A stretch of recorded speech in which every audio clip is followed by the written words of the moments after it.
नमस्कार श्रोताओं, स्टूडियो की घड़ी में 8:30 हुए हैं और ये समय है आपके पसंदीदा कार्यक्रम स्पोर्ट्स स्कैन का। आज के स्पोर्ट्स स्कैन कार्यक्रम में मैं हूं आपकी होस्ट और दोस्त जागृति शर्मा और तमाम खेल खबरों पर विस्तार से चर्चा करने के लिए हमारे साथ आज मौजूद हैं खेल पत्रकार शबाब अनवर। शबाब, स्पोर्ट्स स्कैन कार्यक्रम में आपका बहुत बहुत स्वागत है। धन्यवाद आपको और श्रोताओं को नमस्कार। तो आगे बढ़ते हैं। पहले अब तक के मुख्य समाचार। अहमदाबाद में चौथे और अंतिम क्रिकेट टेस्ट के दूसरे दिन का खेल समाप्त होने तक भारत ने पहली पारी में बिना कोई विकेट खोए 36 रन बनाए। महिला प्रीमियर लीग क्रिकेट में इस समय मुंबई के ब्रेबॉर्न स्टेडियम में रॉयल चैलेंजर्स बेंगलोर और यूपी वॉरियर्स के बीच मुकाबला चल रहा है। खेलो इंडिया 10 कदम टूर्नामेंट का उद्घाटन आज नई दिल्ली के जवाहरलाल नेहरू स्टेडियम में हुआ और रविवार से शुरू हो रही Akhil Bharatiya police football championship में महिला टीमें पहली बार हिस्सा लेंगी।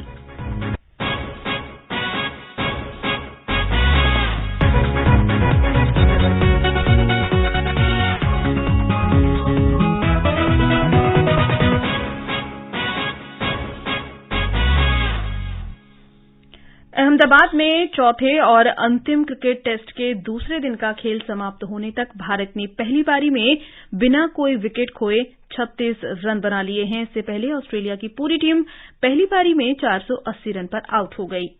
एक रिपोर्ट।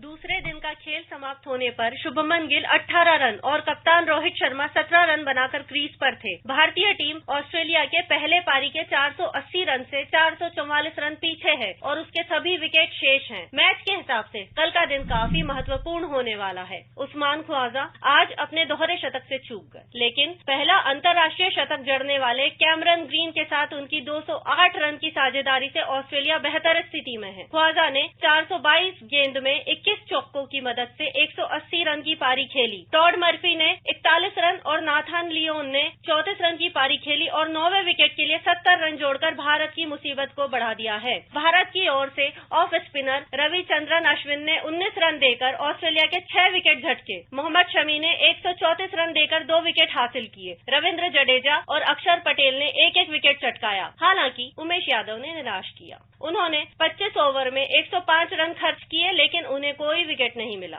अश्विन ने दिन के दूसरे सत्र में 3 और तीसरे सत्र में 2 विकेट चटकाकर ऑस्ट्रेलिया की पारी को समेटने में महत्वपूर्ण भूमिका निभाई। दूसरे सत्र में ऑस्ट्रेलिया की टीम 62 रन ही बना सकी और उसने इस बीच 3 विकेट गंवाए। इस दौरान ग्रीन ने अपने करियर का पहला अंतर्राष्ट्रीय शतक पूरा किया। इससे पहले ऑस्ट्रेलिया ने दिन की शुरुआत 4 विकेट पर 255 रन से की। टीम ने सुबह के सत्र में 52 रन जोड़े। अब तक बल्लेबाजी के लिए अनुकूल रही पिच पर भारतीय गेंदबाजों को सुबह के सत्र में विकेट हासिल करने के लिए जूझना पड़ा। स्पोर्ट्स स्कैन से मानसी शर्मा, माहेश्वरी। तो क्या कहेंगे अनवर, अभी तक के मैचों में इस बात के लिए आलोचना भी हो रही है पिच की कि इस पर एक साथ इतनी विकेट जा रही हैं लगातार, तो ये कहीं न कहीं क्रिकेट के लिहाज से सही नहीं है। और अगर आज का हम देखें और कल का खेल देखें तो जो भारतीय गेंदबाज हैं उन्हें कहीं न कहीं जूझना पड़ रहा है विकेट्स लेने के लिए। जी हाँ, विकेट लेने के लिए जूझना पड़ा और उसका कारण ये था कि काली मिट्टी की ये विकेट है। नरेंद्र मोदी स्टेडियम का जो विकेट, पहले आपको याद होगा कि जब इंग्लैंड दौरे पर आई थी तो दूसरी पिच पर खेल हुआ था, तो उस समय परिस्थिति कुछ दूसरी थी और अक्षर पटेल ने काफी घातक गेंदबाजी की थी। लेकिन यहां जिस विकेट पर मैच खेला जा रहा है, थोड़ी सी स्पोर्टिंग विकेट मैं इसलिए कहूंगा क्योंकि इसमें बल्लेबाजों के लिए और गेंदबाजों दोनों के लिए समान अवसर है। काली मिट्टी की ये विकेट है और उस पर घास भी है। कल आपने देखा होगा कि जिस तरह से मोहम्मद शमी और फिर उमेश यादव ने जिस तरह की गेंदबाजी की और कंधे का इस्तेमाल अपने किया, स्विंग भी प्राप्त किया और काफी परेशान भी किया था। लेकिन कुल मिलाकर चूंकि पहले से ही इस बात की संभावना थी कि पहले 1.5 दिन तक जो है वो रन आसानी के साथ बनेगा। और आपने देखा होगा जागृति जी कि आज अंतिम घंटा जब चल रहा था आज दूसरे दिन का, तो पिच ने टर्न लेना शुरू कर दिया था और उछाल भी थी। तो अब जबकि 480 का जो स्कोर है वो काफी बड़ा स्कोर इसलिए माना जाएगा क्योंकि आप टॉस जीतते हैं, पहली पारी में बल्लेबाजी करने का फैसला करते हैं और अगर इस तरह का स्कोर आप खड़ा कर लेते हैं तो ये माना जाता है कि आप इस टेस्ट मैच में पूरी तरह सुरक्षित हैं, क्योंकि चौथी पारी भारत को खेलनी होगी, उस समय पिच की स्थिति और भी खराब हो जाएगी। तो भारत के लिए कोई ऐसी मुश्किल बात नहीं है, क्योंकि भारत 2-1 से ऑलरेडी आगे है। अगर ये भारत टेस्ट मैच हार भी जाता है या ड्रॉ भी हो जाता है तो फिर कोई बहुत ज्यादा फर्क नहीं पड़ेगा। असल भारतीय खिलाड़ियों की जो नजर है वो वर्ल्ड टेस्ट चैंपियनशिप के फाइनल तक पहुंचने की। तो अगर यहाँ पर ये मैच गवाते हैं तो वहां पर जाने के लिए वहां पर फिर श्रीलंका और न्यूजीलैंड का जो मुकाबला श्रृंखला चल रही है तो उस पर आश्रित रहना पड़ेगा उसके निर्णय पर। लेकिन होना ये चाहिए कि अपने हाथ में जो चीज है वहीं पर समाधान हो जाए। अगर टेस्ट ड्रॉ भी हो जाता है तब भी कोई परेशानी वाली बात भारत के लिए नहीं। जी, और जैसा कि हम लोग बात कर रहे थे अभी कि लगातार जो क्रिकेट में जो विकेट गिर रहे हैं तो कहीं न कहीं ये असर जो T20 का चलन बढ़ गया है उससे जो अंतर्राष्ट्रीय क्रिकेट है उस पर असर पड़ रहा है। और ये कह रही है क्रिकेट के नियम बनाने वाली संस्था MCC यानी कि मैरीलेबोन क्रिकेट क्लब, उसने क्रिकेट को बचाने की ICC से अपील भी की है। और MCC WCC विंग यानी कि वर्ल्ड क्रिकेट कमेटी ने ये कहा है कि दुनिया भर में T20 लीग की संख्या बढ़ने से इंटरनेशनल क्रिकेट पर असर पड़ रहा है। क्या कहना है? मुझे लगता है कि चिंता होनी चाहिए, क्योंकि जिस तरह से अंतर्राष्ट्रीय क्रिकेट प्रभावित हो रही है, इस लीग शुरू से करीब 12-13 देशों में लीग खेली जा रही है और एक सर्वे में ये बताया गया है कि सभी देशों के 49% मेन स्ट्रीम के क्रिकेटर ऐसे हैं जो सिर्फ लीग खेलना चाहते हैं। जी। तो ये चिंता का विषय जरूर है और उससे टेस्ट मैच और ODI पर काफी फर्क पड़ रहा है। तो MCC ICC की एक ऐसी बॉडी है जो लगातार इन सारी चीजों का अवलोकन करती रहती है और मुझे ऐसा लगता है कि बिल्कुल सही उन्होंने ये निर्णय सुना है। टेस्ट मैच काफी कम होते जा रहे हैं। अब देखिए, जैसे कि ये श्रृंखला जो भारत और ऑस्ट्रेलिया के बीच खेली जा रही है उसके बाद एक फाइनल मैच खेला जाना है WTC का ओवल में जून में, उसके बाद कोई टेस्ट मैच है नहीं, सिर्फ ODI के चूंकि भारत मेजबानी कर रहा है वर्ल्ड कप की इस वर्ष, तो ODI है, T20 है और ज्यादा T20 खेले जा रहे हैं। और लीग जो है चिंता का कारण जरूर है, जिस तरह से बढ़ते जा रहे हैं। जी हाँ, बिल्कुल। और खिलाड़ियों की नजर सिर्फ उधर है। अब पैसा भी हो सकता है या कम समय में मुकाबला खत्म हो जाता है, ये भी हो सकता है, मैं ये नहीं कहूंगा, लेकिन प्राथमिकता होनी चाहिए कि पहले अपने देश के लिए खेलें। कई खिलाड़ी कई तरह का बहाना करके, या कभी मैंने ये भी देखा है भारत के खिलाड़ी उसमें शामिल नहीं है, मैं स्पष्ट कर देना चाहता हूं। कई देशों के खिलाड़ी, जिसमें न्यूजीलैंड के खिलाड़ी खास तौर से, उन्होंने अपने देश का यानी अपने देश के क्रिकेट बोर्ड का सेंट्रल कॉन्ट्रैक्ट रिजेक्ट किया है। उन्होंने कहा कि मुझे कॉन्ट्रैक्ट नहीं चाहिए, चूंकि लीग से जो खेल करके जो पैसा मुझे मिल रहा है वो आपके कॉन्ट्रैक्ट से नहीं मिल रहा है। तो इस तरह की चीज नहीं हो जाए, देश हित में क्रिकेट खेलना चाहिए। जी। और आगे बढ़ते हैं, अभी हम लीग की ही बात कर रहे हैं तो अभी तक हमारी जो बात है वो पुरुष जो लीग है उस पर है, लेकिन चूंकि भारत में इस समय महिला प्रीमियर लीग क्रिकेट पहली बार शुरू हुआ है मुंबई में, तो आज का जो मैच है वो ब्रेबॉर्न स्टेडियम में चल रहा है रॉयल चैलेंजर्स बेंगलोर और यूपी वॉरियर्स के बीच में। रॉयल चैलेंजर्स बेंगलोर RCB की कप्तान स्मृति मंधाना ने टॉस जीतकर पहले बल्लेबाजी का फैसला किया है और ताजा समाचार मिलने तक रॉयल चैलेंजर्स बेंगलोर की टीम ने 16 ओवर में 5 विकेट पर 124 रन बना लिए हैं। और चूंकि ये ताजा स्कोर है, बिल्कुल एलिस पेरी है कि नहीं, हम लोग जब स्टूडियो में आ रहे थे उन्होंने अर्धशतक पूरा किया था अपना। क्या शानदार पारी खेली है उन्होंने। इससे पहले के मैच में 76 रन ऑलरेडी वो कुल मिलाकर बना चुकी थी। तो यहां पर थोड़ा सा चिंता का विषय जागृति जी स्मृति मंधाना के लिए। आप जानती हैं कि इस WPL की सबसे महंगी खिलाड़ी हैं, टीम का कप्तान बनाया गया, लेकिन लगातार 3 मैच हारी हैं वो। ये चौथा मैच है और आज जिस तरह से पावर प्ले का इस्तेमाल उनकी खिलाड़ियों ने किया है, हालांकि व्यक्तिगत रूप से वो ज्यादा कोई सहयोग नहीं कर पाई हैं जैसे कि उम्मीद की जा रही थी, लेकिन जिस लय में आज बल्लेबाजी हो रही है तो मुझे तो ऐसा लगता है कि आज खाता खुलना चाहिए।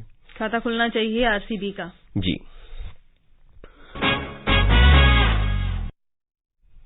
खेलो इंडिया 10 कदम टूर्नामेंट आज नई दिल्ली में शुरू हुआ। युवा कार्यक्रम और खेल मंत्री अनुराग सिंह ठाकुर ने जवाहरलाल नेहरू स्टेडियम में आयोजित एक भव्य उद्घाटन समारोह में इन खेलों का उद्घाटन किया। अंतर्राष्ट्रीय महिला दिवस 2023 समारोह के उपलक्ष्य में युवा मामले और खेल मंत्रालय आज से 31 मार्च तक खेलो इंडिया 10 का दम टूर्नामेंट का आयोजन कर रहा है। देश के 50 से अधिक शहरों में 10 मार्च से 31 मार्च के दौरान आयोजित इस प्रतियोगिता की कुल 10 स्पर्धाओं में लगभग 15,000 महिला एथलीट भाग लेंगी। टूर्नामेंट में 10 खेलों में प्रतियोगिताएं आयोजित की जाएंगी।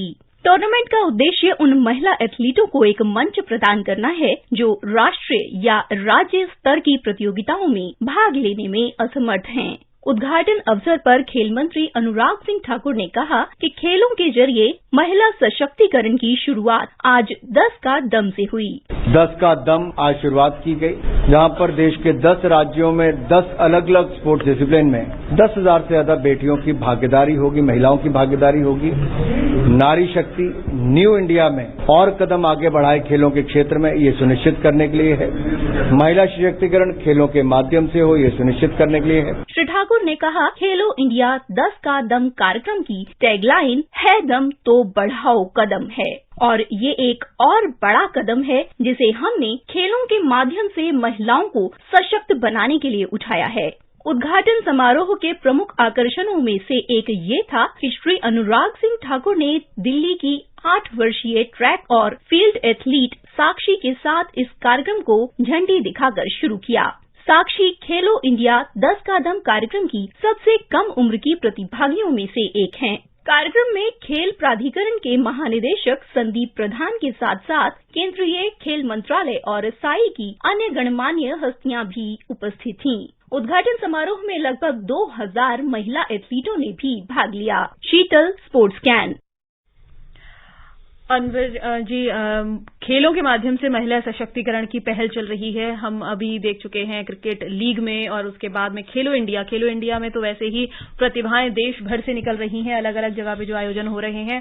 और ऐसे में अब ये जो खेलो इंडिया 10 का दम टूर्नामेंट है, जो विशेषकर महिला एथलीटों को ही एक मंच प्रदान करने के लिए किया जा रहा है।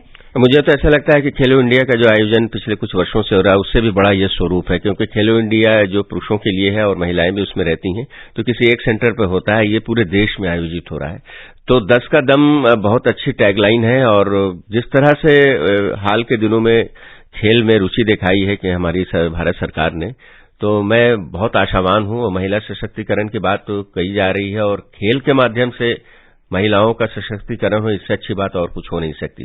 और उसका एक कारण यह भी है कि आप देखिए पिछले कुछ ओलंपिक्स या कॉमनवेल्थ गेम में जिस तरह महिला एथलीटों ने पदक प्राप्त किए हैं देश के लिए, तो उससे काफी आगे बढ़कर प्रेरणा मिली है युवा खिलाड़ियों को। और सरकार ये चाहती है, चूंकि सरकारी स्तर पर ये प्रतियोगिताएं होंगी विभिन्न राज्यों में, जिसके आज शुरुआत हुई है, तो सरकार ये चाहती है कि मंडल स्तर पर, कमिश्नरी स्तर पर जो महिला खिलाड़ी हैं जो आगे नहीं बढ़ पा रही हैं किसी कारणवश, उनको एक्सपोजर मिले।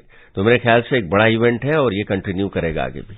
बिल्कुल, और इससे कंट्रीब्यूशन भी काफी रहेगा और इसी से जो प्रतिभाएं हैं वो आगे निकल कर जाएंगी राष्ट्रीय स्तर पर और उसके बाद में अंतर्राष्ट्रीय स्तर पर, और देश के लिए फिर जो मेडल हैं उनकी जो संख्या है पदक तालिका में, हम पिछले कुछ वर्षों से संख्या वैसे भी काफी बढ़ रही है। बड़े अंतर्राष्ट्रीय मुकाबलों में हमने देखा है और ये बहुत गर्व की बात है। और उसका जो मुख्य कारण मैंने जो जज किया है जागृति जी, के देश का प्रधानमंत्री अगर एक मेडल जीतने के बाद आपको बुला करके आपसे मुलाकात करता है, आपसे भेंट करता है, तो उससे बड़ी बात किसी खिलाड़ी के लिए हो नहीं सकती। और टीवी पर जो युवा खिलाड़ी इस दृश्य को देखते हैं उनका उत्साह काफी बढ़ता है, काफी बढ़ जाता है।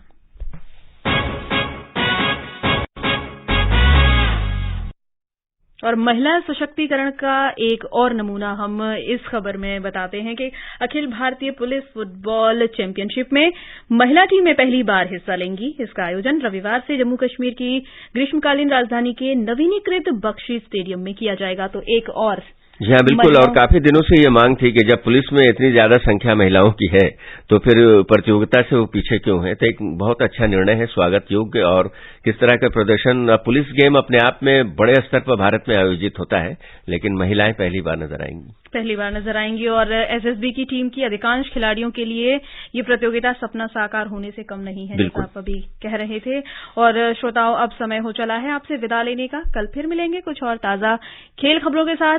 शबाब जी, आप हमारे स्टूडियो में आए और तमाम खेल खबरों पर हमसे चर्चा की, इसके लिए आपका धन्यवाद। धन्यवाद आपका। श्रोताओं, अगर आप इस कार्यक्रम को दोबारा सुनना चाहते हैं तो लॉग ऑन कीजिए हमारी वेबसाइट newsonair.nic.in पर। इसी के साथ अनुमति दीजिए स्पोर्ट्स स्कैन की पूरी टीम को नमस्कार।